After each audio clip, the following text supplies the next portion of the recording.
puis on va faire un petit peu d'informatique.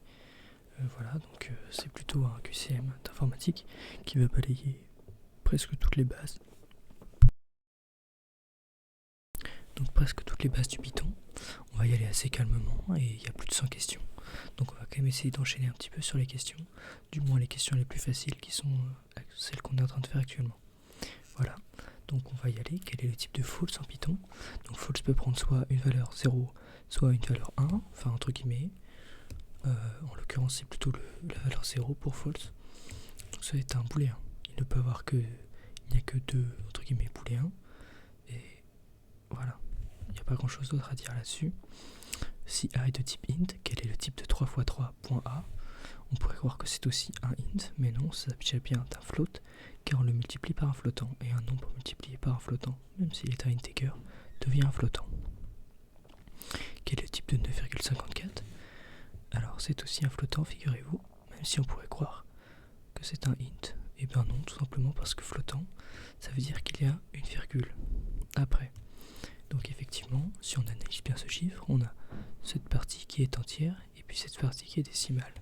La partie décimale veut dire que c'est un flottant. Maintenant, on établit le même raisonnement pour 3,14, qui est d'ailleurs pi, si on s'attarde un tout petit peu, pour se dire que ici, effectivement, on a, même si un integer ici, une partie flottante.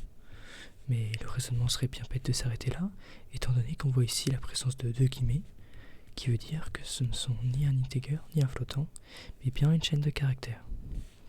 Donc on vient ici colorier cette chaîne de caractères. En Python, parmi les types suivants, lesquels sont des types composés?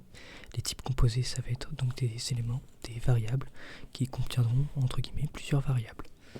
Pour cela, il y a par exemple les tuples, qui sont des espèces de listes de cette forme, qui sont dites quasiment déformables. Donc une fois qu'elles sont construites, on ne peut pas les changer au cours du programme. On aura aussi les listes par exemple. Alors,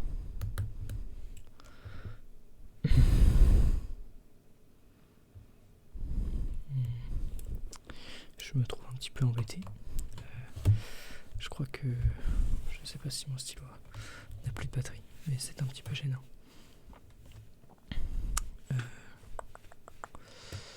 On va regarder tout simplement ça.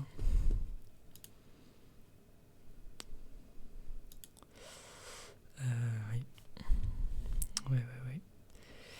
Aïe.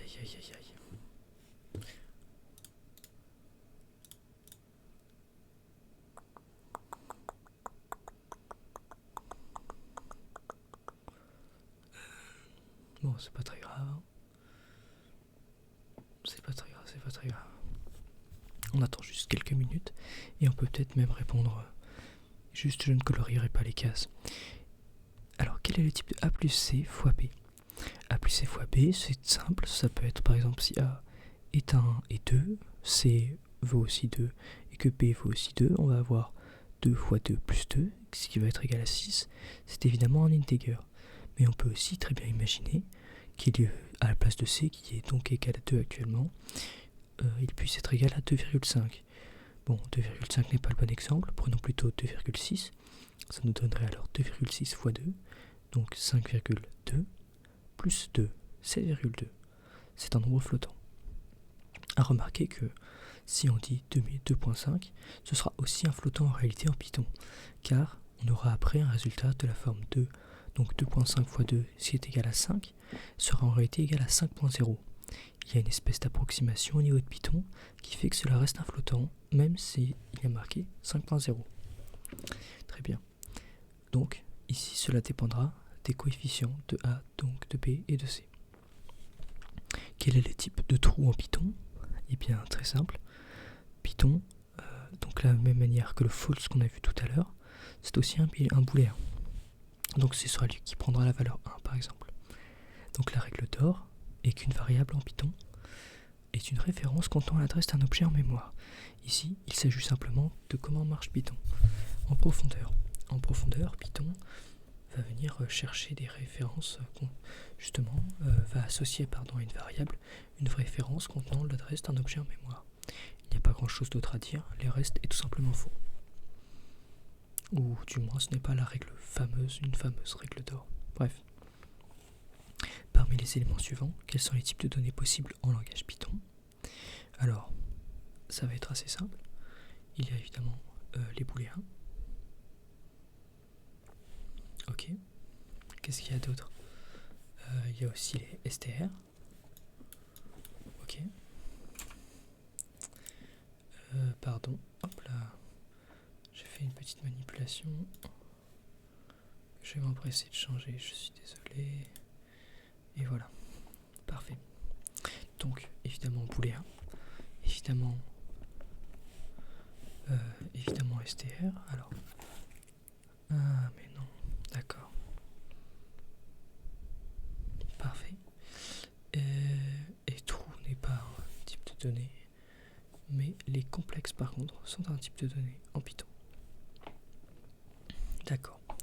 Question 10. Parmi les éléments suivants, quels sont les types de données possibles en langage Python? Eh bien, il y a aussi les integers, les flottants, comme on a pu le voir, et c'est tout.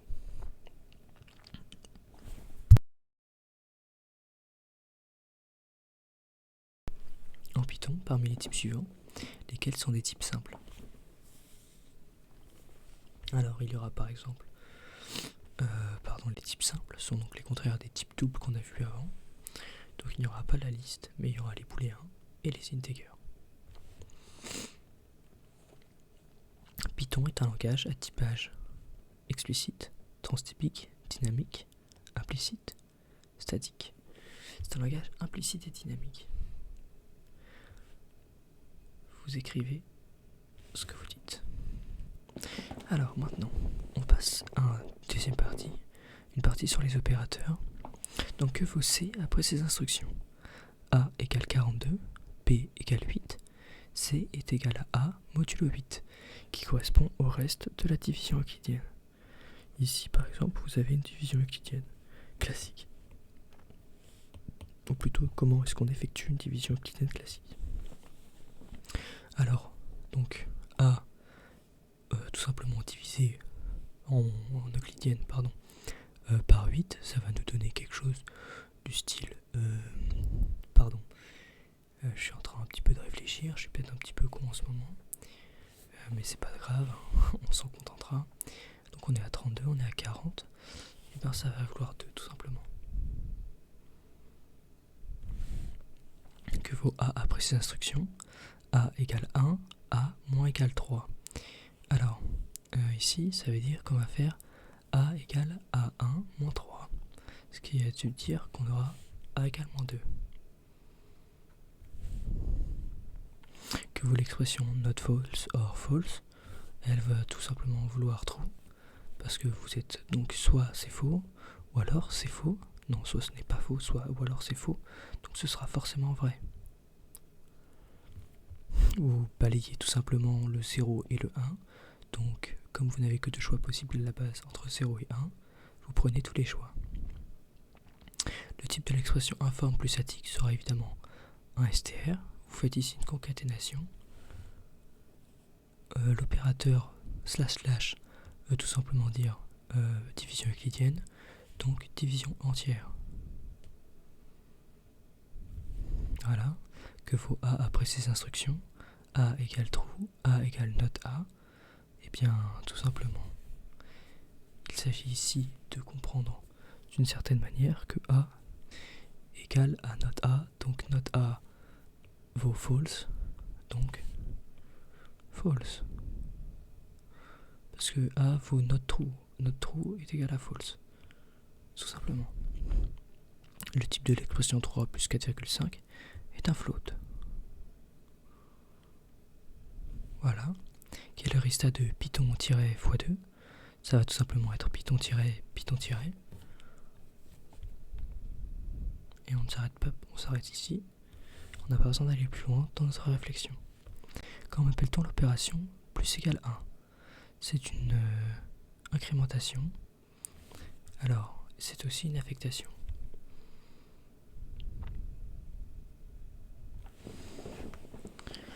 Que vaut A après ces instructions? Hey, B égale Jude, A égale A plus B, ça va tout simplement être Hey Jude. Qui est donc une célèbre chanson des Beatles.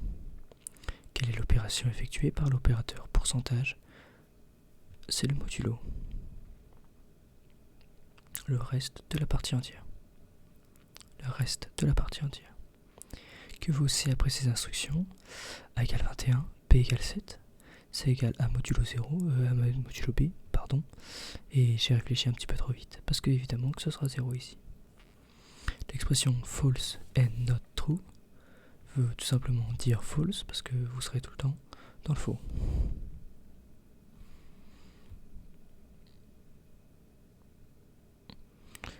Vous serez à false et faux, donc faux. Le type de l'expression 8//4, eh bien ce sera évidemment un integer, parce que c'est ce que vous voulez, ce que vous explicitez avec cette partie entière, qui vous propose tout simplement d'obtenir un integer. Que vaut C après cette instruction? C égale moins 1 puissance 4. Et bien ici il suffit de faire moins 1 fois moins 1 fois moins 1, le tout 4 fois, et vous tombez sur moins 1. Pourquoi d'ailleurs? En réalité, je me suis peut-être trompé dans mon explication ici. Il aurait d'abord fallu, ou plutôt si on voulait faire ce que j'avais dit, mettez parenthèse ici. Donc ici vous faites 1 puissance 4 moins 1. Le tout c'est de la règle de priorité de calcul. Quel est le type de l'expression x inférieur à y et p égale à c? Alors le type de ces expressions peut paraître peut-être un petit peu saugrenu, mais il s'agit ici de booléens. Soit x est inférieur à y, soit il ne l'est pas. Soit p est égal à c, donc strictement égal à c, soit il ne l'est pas. Que vaut a à la fin de ces instructions? A égale 3, a fois égale 2, donc vous allez multiplier 3 par 2, ce sera tout simplement égal à 6. Comment appelle-t-on l'opération? A égale 3.14. Attention, quelle est l'opération auquel on parle, sachant qu'il n'y a pas d'opérateur que vous pouvez par exemple inscrire en maths? Eh bien en réalité si, ça existe aussi en maths, c'est juste qu'on ne l'explicite généralement pas, mais c'est tout simplement l'affectation. Le type de l'expression 8 divisé par 4, ce sera un flottant, il n'y a pas ici de histoire de partie entière, même si pourtant vous allez à 2. Effectivement, 8 sur 4 va être égal à 2, mais en Python, 8 sur 4 ne sera pas égal à 2, mais bien égal à 2.0. Les instructions suivantes ont été exécutées: A égale 3, I égale à I de A et A égale à 4. Quel est le résultat de I est égal à ID de A? Alors ici, il s'agit effectivement d'un test, donc on a deux possibilités, soit true, soit false, sauf qu'on a posé que I était égal à ID de A quand A valait 3. Ce qui veut dire qu'une fois qu'on a changé notre valeur A, notre variable A, eh bien cette idée va changer, et donc on est à false. Quels sont les mots-clés en Python? Alors évidemment, le while existe, le do n'existe pas, le end n'existe pas, mais le for existe. Ici, on est sur la même question, le true existe. Le non existe, pardon. J'ai un petit peu hésité sur celle-ci, mais on s'y retrouve bien. Encore une fois, bon ici le else existe, le if existe, et figurez-vous que le elif existe. C'est une concaténation du else et du if. Mais en réalité non, c'est plutôt... je sais pas si c'est une concaténation du L et du if. On va dire ça comme ça. Parmi ces mots, quels sont les mots-clés en Python? On a évidemment le import, on a évidemment le from, et bien ce sera tout. Parfait. On passe maintenant donc aux bibliothèques. Ici peut-être un petit peu plus technique, il s'agit de reconnaître les bonnes formules, non pas formules mais les bonnes appréciations. Donc import numpy from array. Ici déjà tout ça paraît un peu curieux, notamment à ce niveau là. Ok. Ouais. From numpy import array, a égale numpy.array. Ici le numpy n'est pas nécessaire. donc c'est faux. Ici, ici c'est faux parce que il n'y a pas des... Le node point A, il me paraît... Enfin, ça n'a aucun sens. Ça n'a aucun sens, tout simplement. La 3 a du sens par contre, il n'y a pas d'erreur. La 4 a un sens aussi.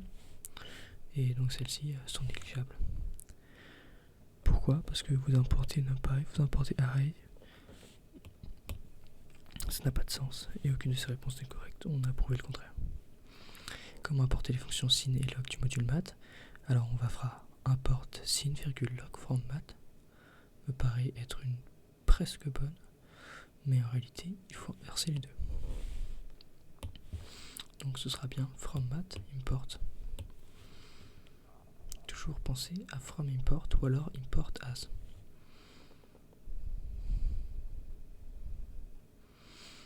Comment importer la fonction sin du module math? Bon bah from math import sin marche ici. From sin n'est pas en math ne marche pas. Non, c'est from math import sin effectivement. From sin import sin as math. Non, c'est complètement con. Ça c'est complètement con. Bon, bref, on est sur celle-ci. La fonction randRange, donc d'abord from random import randRange, ça me paraît correct. Random.randRange, bon, bah c'est complètement con. Ici, hop, from random import randRange, from import import all, ça paraît être correct aussi. Attendez, qu'est-ce qui fait que celle-ci ne serait pas correcte? J'ai un doute. Bah c'est pareil, cette présence du random qui est sans queue ni tête, pardon. Ce serait plutôt import random. Ici, celle-ci par contre serait correcte. Voilà, parfait. Ok, directement, question 42, on avance déjà plutôt pas mal, je suis plutôt content. Même si on n'a pas encore tout à fait effectué la moitié et que les questions ont plutôt ou moins se complexifier. Mais c'est pas très grave.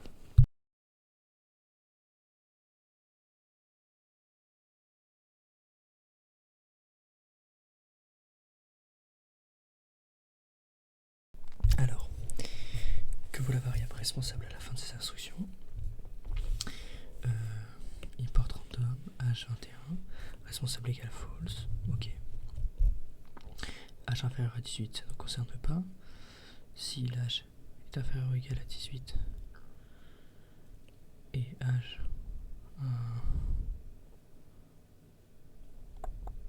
mais attends, parce que ça me paraît quand même un peu frauduleux comment c'est écrit là, non?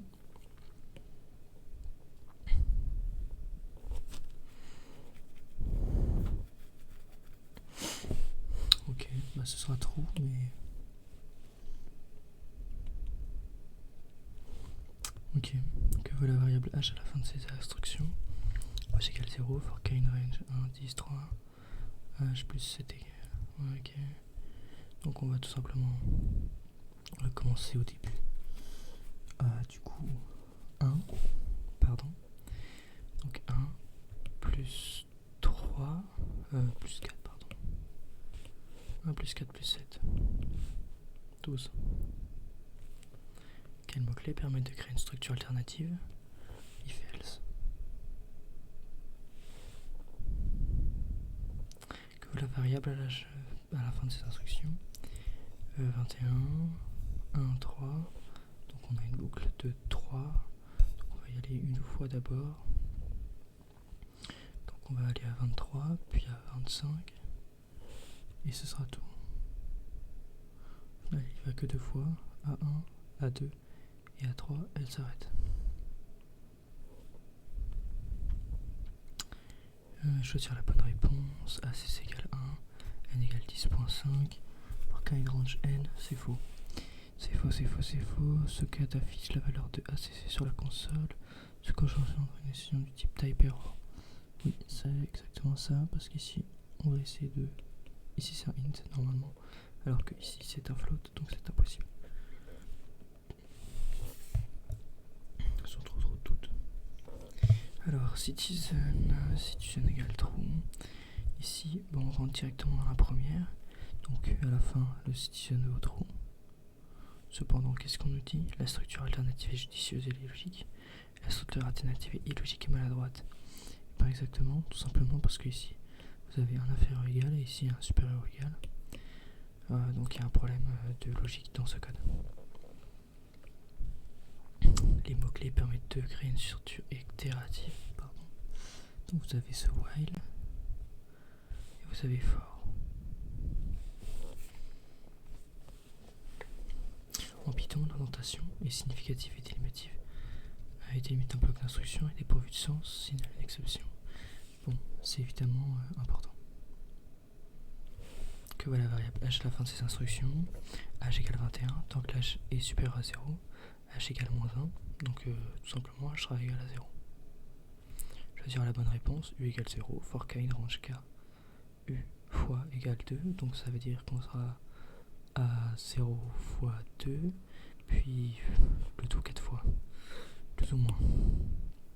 Le 4 était peut-être le 4 est peut-être ici, c'est peut-être une structure de ce genre. Là, j'ai un petit doute. Oui, je crois que c'est ça. Je suis un peu con, mais je crois que c'est ça. Ce code affiche 0 sur la console. Que voilà la variable h à la fin de ces instructions. H 21.7, tant que h, oula, cette boucle ne va jamais se terminer. Cette boucle ne va jamais se terminer, qu'elle sera toujours différente de 0. Attention à vos boucles, les gars, attention. Alors, que pensez-vous de ce programme? P égale true, h égale 21. Tant que P est true, en fait, h sera moins égal à 1 si h est inférieur à 0. P est égal à false. Bon, alors déjà à la fin, je dirais que h vaut moins 1 pour pouvoir rentrer là-dedans. Et évidemment, il se termine. Donc à la fin, h vaut 0, non. Il ne se termine jamais. S'il se termine, à la fin, non. Et non. Choisir la bonne réponse, u égale 1, for k in range 5, u. Donc on passe d'abord à 2, donc on est à 2 puissance 5 au final. 2 puissance 5, 2 puissance 5, ça va nous donner 32. 2 puissance 5, sachant que 2 puissance 3, ça fait 8. Donc après 2, vous êtes à 8 fois 2, ça fait 16. 16 fois 2, ça fait évidemment 32. Alors ici, for k in range 3, h moins égale 1.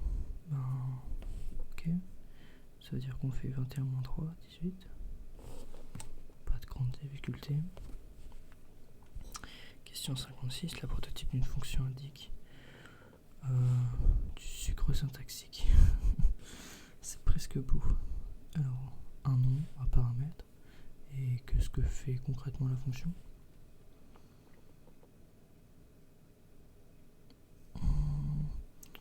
Alors ici, ça va retourner un booléen, car on fait une comparaison. Au début, j'hésitais à dire que ça rejoint un, donc ça renvoie un tuple.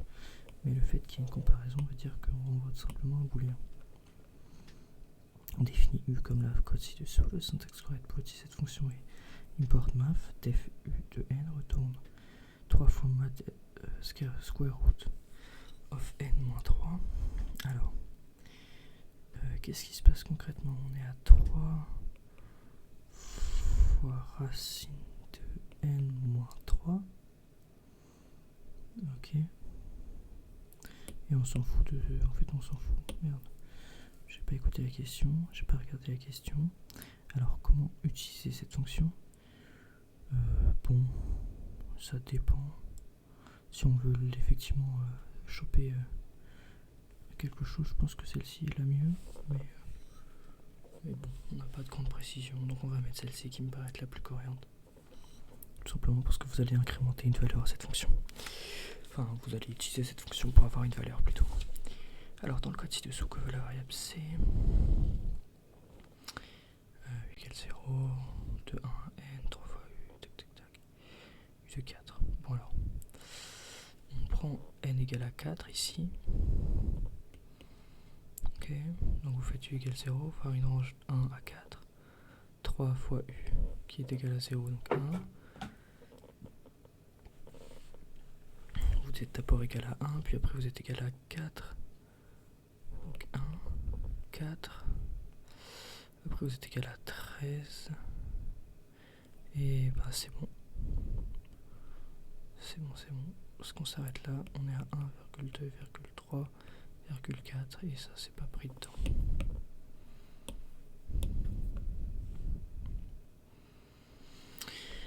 Alors rappelez une fonction calcul une surface funct.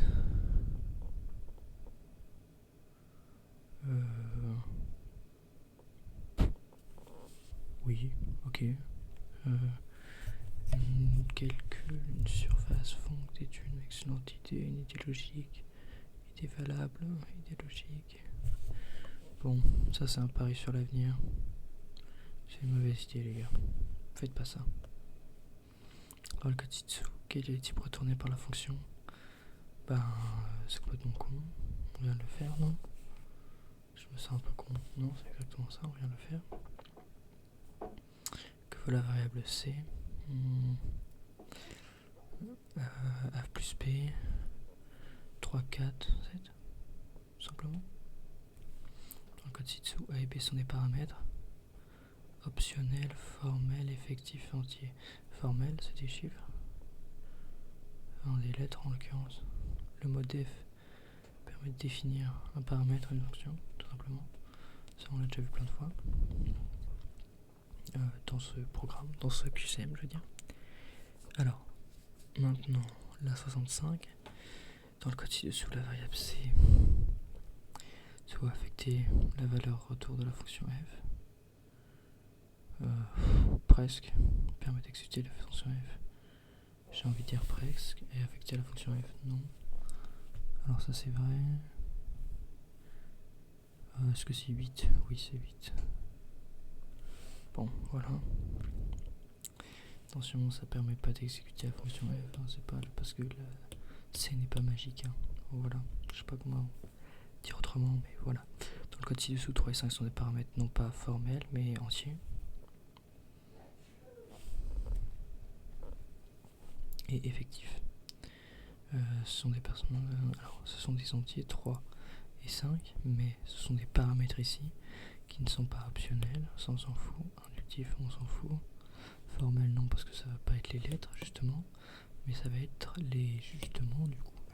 Ça va être effectivement ce qui va être utilisé. Donc, ce sont les paramètres effectifs, pardon. Dans le code ci-dessous, que vaut la variable C? Oula.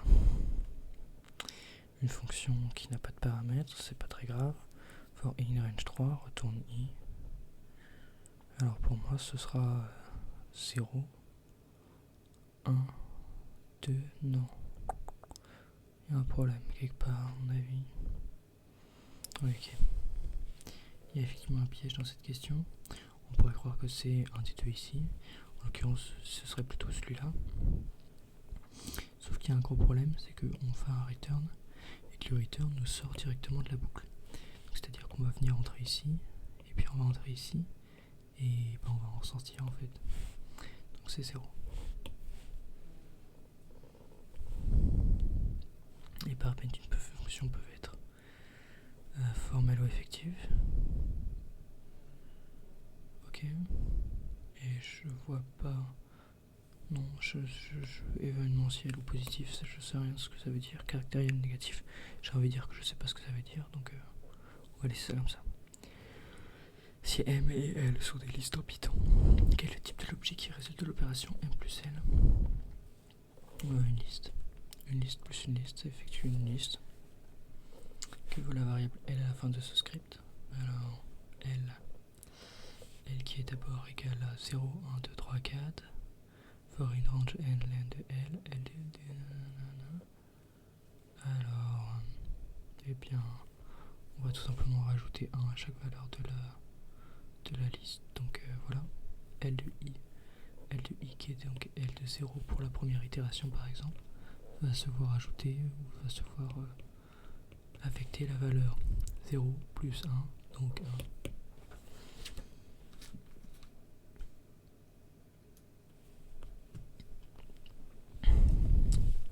Alors l'instruction 21 not in L permet de savoir si l'élément combien non 21 non. tout simplement, ça permet effectivement de savoir deux choses. De savoir si elle est temps ou s'il n'est pas de temps. Que vaut la variable L à la fin de ce script. Alors on a une première liste M avec deux suites. Alors que vaut la variable L à la fin de ce script. Donc tant que M n'est pas supérieur, non, tant que M est supérieur, on va M.pop. Donc ça veut dire qu'on va d'abord on va lisser la liste. On va lisser la liste en prenant le dernier élément, puis l'avant-dernier, puis l'avant-dernier, puis l'avant-dernier, puis l'avant-dernier. Ou alors est-ce qu'on va juste inverser les deux? Pour moi c'est une simple inversion des deux, ou sinon il aurait fallu faire un pop plus précis. Ce qui veut dire qu'on a une simple inversion des deux listes. Et donc ce sera celui-là. Oui, je pense que c'est ça. Alors, le test len de L supérieur à 0 permet de savoir si la variable L est une liste non vide, est une liste non nulle. J'ai envie de dire que pourquoi pas, oui, c'est une liste non vide. Mais une liste non nulle, ça n'a pas trop de sens. Ça n'a pas trop de sens. Ça n'a pas trop de sens. Et ça n'a pas trop de sens. Donc, on va s'arrêter là-dessus. La variable count à la fin de ce script, pardon. Bon, bah, len de L est égal à 5. Count égale à 0 plus égal à 1. Bon, 5. La variable L à la fin de ce script. Ici, ça vaut 5. Tant que 5 est inférieur à 6, L.append i. Donc vous allez rajouter un 0. Vous allez rajouter un 0, 1, 2, 3, 4, 0, 1, 2, 3, 4. Et ce sera celle-ci.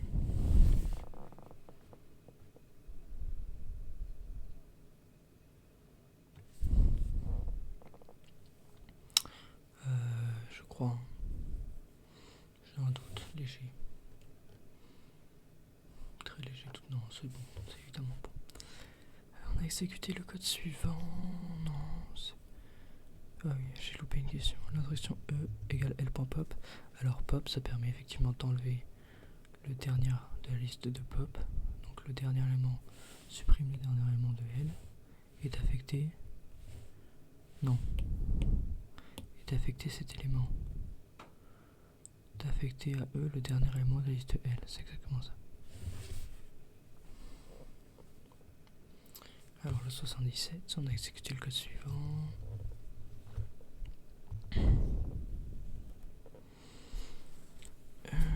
M égale à 1, 2, 3, L égale 4, 5.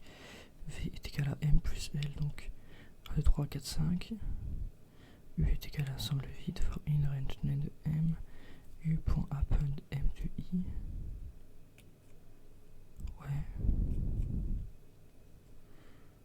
Ouais, ben U et V ne désignent pas la même variable en mémoire. Parce que c'est les listes et que ce sont des valeurs différentes, contrairement justement à A égale 3 et P égale 3 seront la même valeur en mémoire, alors que A égale liste où il y a un 3 et P égale liste où il y a un 3, donc pas la même place en mémoire. Donc U et V désignent la même variable en mémoire et U et V possède le même élément. Je vous laisse ici faire le calcul, enfin non pas le calcul mais voilà, parce que ici vous faites M plus L et ici vous faites la même chose mais avec des boucles for. Voilà, que voilà la variable L à la fin de ce script. Vous faites des pop while ln de L supérieur à 0, L pop, moi ça va arriver à l'ensemble vide. À la fin de ce script, 21 modulo i for in range 1, 5. Alors, c'est égal à 0, non, modulo. Donc ça fait oula, j'ai un peu du mal à comprendre celui-là. Je suis un peu fatigué. Et alors, 21 a modulo i. Donc d'abord 21 modulo 1, c'est 0. Donc on prend 0. 21 modulo 2 reste 1. Donc on va prendre 1. 21 modulo 3, c'est 0. 21 modulo 4, c'est 1. Donc c'est celle-ci, ok. Que vaut la variable L à la fin de ce script? 1, 2, 3, 4, 5, 6. For V in M, for E in V, L.append E. Alors qu'est-ce qui se passe? For V in M, donc pour des éléments dans M, il y en a deux. Un élément ici, deux éléments ici. For E in V, donc pour le nombre d'éléments qu'il y a dans chaque V, mais ici vous voyez qu'il y en a 3. Et vous allez faire un L.append E. Donc vous allez faire 1, 2, 3, 4, 5, 6. Voilà. Que vaut la variable L à la fin de ce script? L égale l'ensemble vide égale à 3. For in range 10 if A modulo, enfin I modulo A est différent de 0.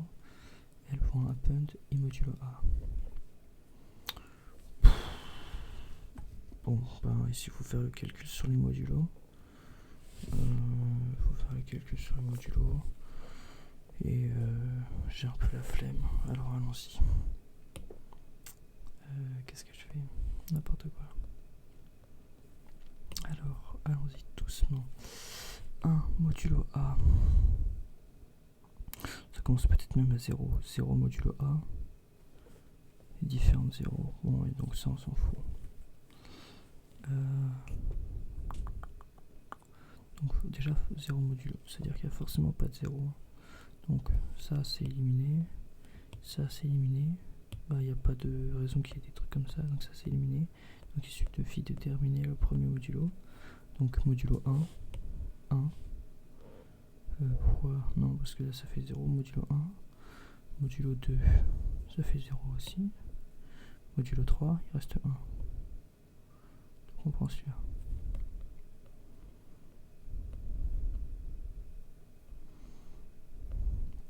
Que vaut la variable L à la fin de ce script? Alors 0, 1, 2, 3, 4, for in range len de L, L de I égale 1, moins 1, moins I. Bon, ici on va faire décrémentation. Qu'est-ce qui se passe? Len de L moins 1 moins I. I augmente et la len de L augmente aussi un peu. C'est ça. Alors pourquoi c'est ça? Je vous explique. Prenez le premier élément. Donc qui est égal à len de L, qui est égal à 5. Moins 1, 4. Moins I qui est égal à 0, donc moins 4. C'est à 4. Il y en a une seule qui commence par 4 ici. Sauf que vous vous rendez compte que quand votre I monte, ici, votre I monte, vous êtes par exemple à I5. Donc vous êtes à len de L qui n'a pas bougé, qu'est-ce que je raconte? Len de L. Où est-ce que je me suis perdu? Si vous êtes à len de L, donc 5, moins 1, moins 5, sauf que votre I a changé. Qu'est-ce que je suis en train de faire? Je ne sais plus. Ah oui, pardon. Non, c'est ça, je suis un peu con. Du coup, vous retombez sur, une valeur plus faible, sauf que vous avez déjà remplacé cette valeur première. Et donc ça donne quoi? À 4, parce que vous retombez ici. Len de L qui est égal à 5. Moins 1, moins, du coup ici ça va être... votre len de L il va aller jusqu'à 5 ou pas? C'est ça qui est bizarre, parce que là ça sera égal à moins 1. Donc il y a un truc que j'ai pas capté. Qu'est-ce que j'ai foutu? Un truc que je vois pas les gars. C'est évident. L de I. L de I. C'est égal à 4 L de I. Le max. Donc ça c'est 4. Donc ça c'est 4. Donc vous êtes à moins 5 ici. Et len de L est égal à 5. Donc vous êtes à L de 0. Or, L de 0 est égal à combien? 4. Donc voilà.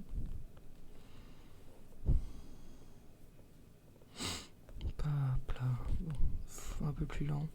Mais alors combien est-ce qu'il reste de questions? Peut-être un peu trop. Mais bon, on va essayer d'accélérer un peu. Et voilà. Ou alors je vais tout simplement arrêter dans 5 minutes. Parce que j'avoue que je commence vraiment à être fatigué. Et peut-être que mes éclaircies ne seront pas plus éclaircies. Bref.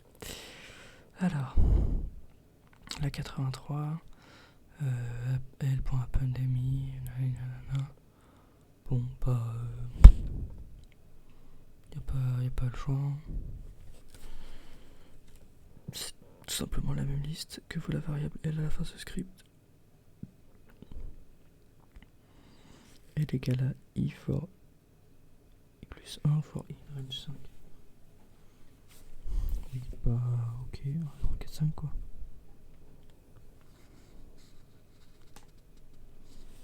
Bah, ça va faire moins 1, 1, moins 1, 1. Ou plutôt 1, moins 1, 1, nanana. Donc une belle alternance avec qui commence par 1, c'est tout.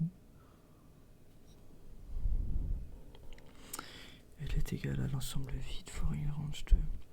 Plutôt liste vide que de l'ensemble vide. Je suis quand même un peu matrixé par les maths là.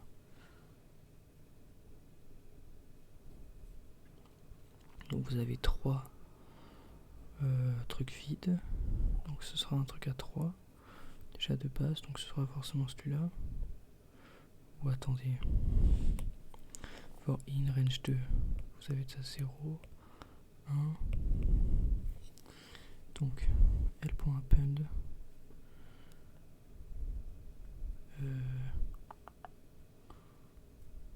Je crois qu'il y en a 2. Non, il n'y en a que 2 au final, parce que c'est comme si on n'avait pas défini.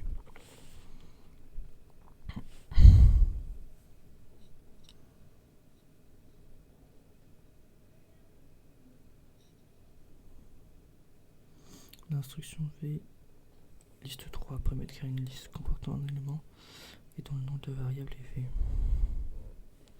J'ai envie de dire que c'est vrai. Oui, j'ai envie de dire que c'est vrai.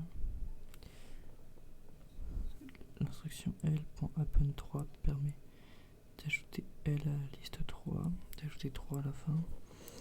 3 à la fin de la liste L. Ça c'est bon, et on y va.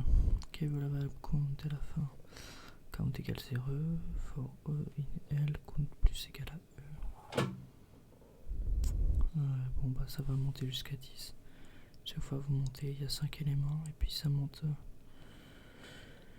de 1 pour chaque élément en plus, donc parfait. Alors, tri et rechercher. Un tri en ligne est un algorithme de tri qui peut commencer. Le tri avant même d'avoir reçu l'intégralité des données. Voilà. La recherche dichotomique d'un élément dans un tableau s'effectue sur un tableau tout trié. Alors non. Et plus efficace que la recherche séquentielle, oui. Divise par 2 le résultat. Ce serait complètement con. S'effectue sur un tableau déjà trié. Malheureusement, oui.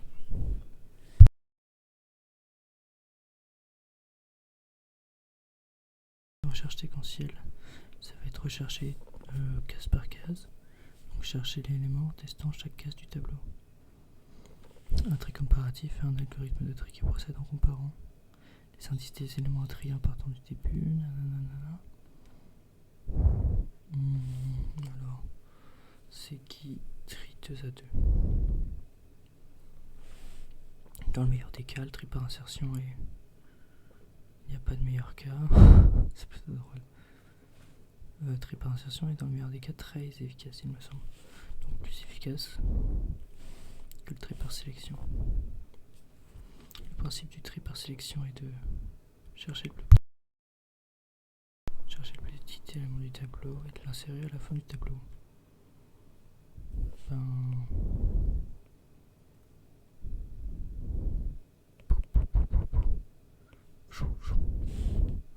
Oui. Oui, ok. Le tri par insertion est un tri. Le tri par insertion, il est stable, comparatif, en place et en ligne. Le meilleur des tris. Dans le pire des cas, le tri par insertion et le tri par accession Il me semble que c'est le pire des cas, c'est peut-être du n carré. Hein.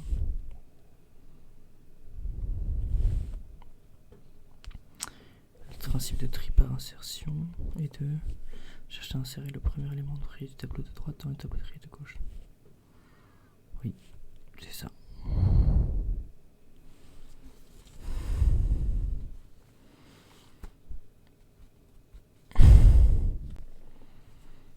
Oui, c'est ça.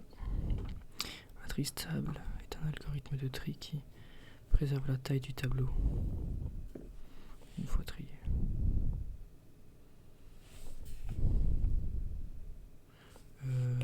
Non. L'ordre initial des éléments.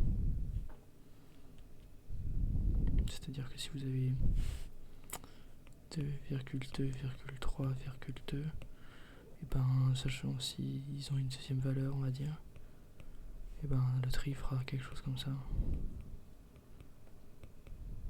Et lui sera toujours le 1, lui sera toujours le 2, toujours le 3. Voilà. Un tri en place est un algorithme de tri qui... Alors un tri en place donc, peut directement être effectué comme il l'indique en place, donc dans le tableau initial, et donc ne nécessite pas l'allocation d'un nouveau truc. Récursivité. Pour formuler correctement un algorithme récursif, il est nécessaire de faire appel à des paramètres plus proches de la condition de prévoir une condition d'arrêt.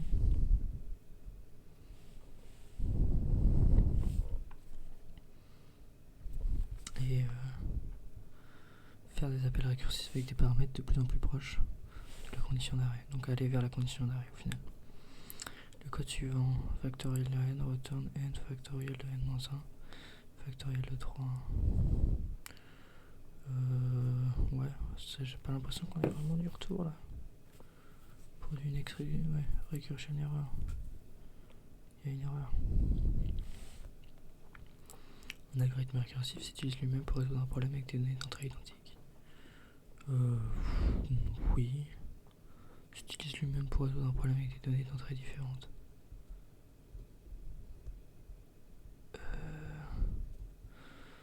Alors... S'utilise lui-même pour résoudre un problème avec des données d'entrée différentes. Je vois pas trop. C'est quoi le rapport en fait là entre toutes les questions?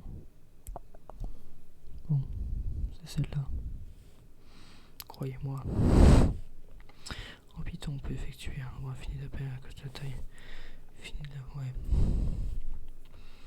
Bah normal qu'on puisse effectuer un nombre fini parce que je vais vous apprendre quelque chose, il n'y a rien qui est infini les gars. En tout cas en informatique, l'infini n'existe pas. Donc on se contentera d'autres choses tout simplement.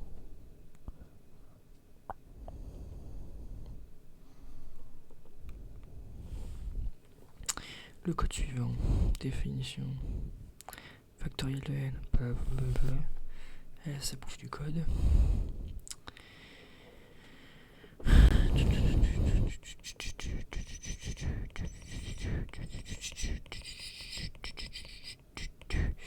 Il n'y a pas de récursif là. Il n'y a pas de retour de factoriel de n, donc pas de récursivité. Qu'est-ce qu'on fait? Tant que n est supérieur à 1, n moins égal à 1. Ouais. Alors, prime factoriel de 3, c'est égal à 0, tant que n est supérieur à 1, c'est 6 fois égal à n.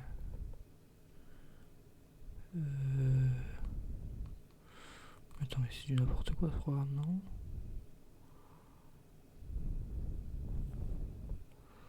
Fiche 0, mais c'est du n'importe quoi ce programme. Ah, NumPy. Bon, je crois qu'on va s'arrêter là. Parce que NumPy c'est pas très intéressant. Donc on va se contenter de la récursivité. Et voilà, j'espère que cette vidéo vous aura plu. Très très longue un petit peu. Effectivement, mais bon, ça permet d'apprendre des choses et voilà. On s'en contentera. J'espère que vous avez pu apprendre quand même quelques trucs, effectivement. Même si je manquais un petit peu de vitalité vers la fin. Plein de bisous, au revoir.